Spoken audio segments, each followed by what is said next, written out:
আসসালামু আলাইকুম প্রিয় দর্শকবৃন্দ। আজ দেশের বিভিন্ন অঞ্চলে হঠাৎ করে শিলাবৃষ্টির আশঙ্কা তৈরি হয়েছে, যা অনেক এলাকায় স্বাভাবিক জীবনযাত্রার বিঘ্ন ঘটাতে পারে। বর্তমান আবহাওয়ার পরিস্থিতি অনুযায়ী দেশের পশ্চিম ও মধ্যাঞ্চলে কালবৈশাখী ধরনের ঝড়ের সাথে শিলাবৃষ্টি হতে পারে।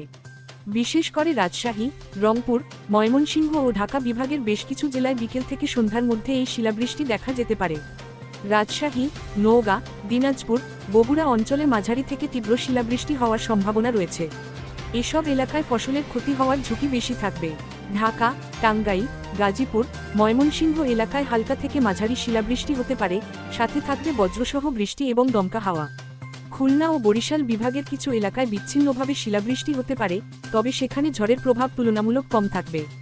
এই শিলাবৃষ্টি সাধারণত স্বল্প সময়ের হলেও তা হঠাৎ করেই তীব্র আকার নিতে পারে।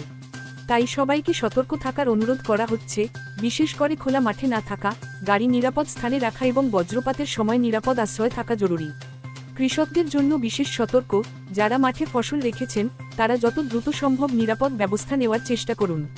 পরিস্থিতি দ্রুত পরিবর্তন হতে পারে, তাই সর্বশেষ আপডেট পেতে আমাদের সাথেই থাকুন। ভিডিওটি ভালো লাগলে লাইক, কমেন্ট, শেয়ার করুন এবং চ্যানেলটি সাবস্ক্রাইব করে পাশে থাকুন।